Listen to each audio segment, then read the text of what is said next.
श्री रविंद्र सिंह भाटी। धन्यवाद सभापति महोदय। आज के विधेयक पर राजस्थान भू राजस्व विधेयक 2025 पे आपने मुझे बोलने का मौका दिया। मैं तो माननीय मंत्री जी से यही निवेदन करूंगा कि कई सारी चीजें जो मेरे से पहले अजमेर से आने वाले सदस्य, भरतपुर से आने वाले सदस्य ने कही, निश्चित रूप से उस पर विचार किया जाना चाहिए।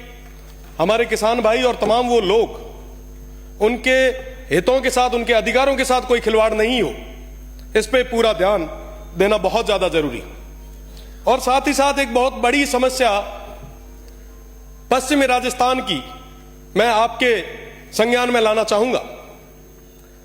जब से हमारी सरकार बनी है, पश्चिमी राजस्थान के लोग बहुत खुश थे कि साहब ये सरकार उनके हित के लिए, अधिकारों के लिए कई नए कदम उठाएगी।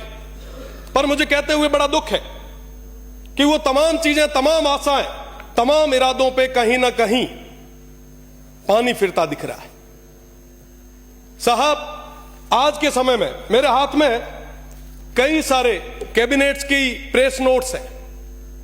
लगभग हर कैबिनेट के प्रेस नोट के अंदर एक ही चीज लिखी हुई आ रही है, land allotment, land allotment, land allotment और लैंड अलॉटमेंट। और साहब, पूरे पश्चिमी राजस्थान की जमीनों को उन अंग्रेजों के समान मल्टीनेशनल कंपनी जो आई है, उनके चरणों में आपने सुपुर्द कर दी। हमारे वो लोग जो काल के थपेड़ों से निकल के आए थे, जो इतने साल तक वहां दूर दराज क्षेत्र में, रेगिस्तान में बैठे थे, वो इस आशा और उम्मीद के साथ बैठे थे कि साहब आप आएंगे, कुछ नया लाएंगे। कैबिनेट्स की मीटिंग में उनके लिए कई सारे नए सौगात, नई स्कीम्स, नए डेवलपमेंट प्लान्स लाएंगे। पर साहब, डेवलपमेंट के नाम पर आज उनके साथ बहुत बड़ा खिलवाड़ किया जा रहा है। आखिर गुनहगार कौन है? ये जमीनें किसकी है? किस शर्त पे दी जा रही है? वहां पे जिस गोधन की आप बात करते हैं, उस गोधन का क्या होगा? वहां के लोगों का क्या होगा? उन किसानों का क्या होगा? वहां पे रहने वाले लोगों का क्या होगा? सब कोई कभी विचार किया आपने? लाखों करोड़ों हेक्टेयर जमीन दे दी, आज भी देते जा रहे हैं। सब इस बदले में आपको मिला क्या? आज भी वो क्षेत्र बिजली के लिए तरस रहा है। पहले वो अंग्रेज थे, हमारे उस समय के स्वतंत्रता सेनानियों ने लड़के उन्हें भगाया, पर अंग्रेजों के रूप में ये जो नए लोग आ रहे हैं, मैं आपसे निवेदन करना चाहूंगा कि इस तरीके से रेवड़ियां बांधना आप बंद करें।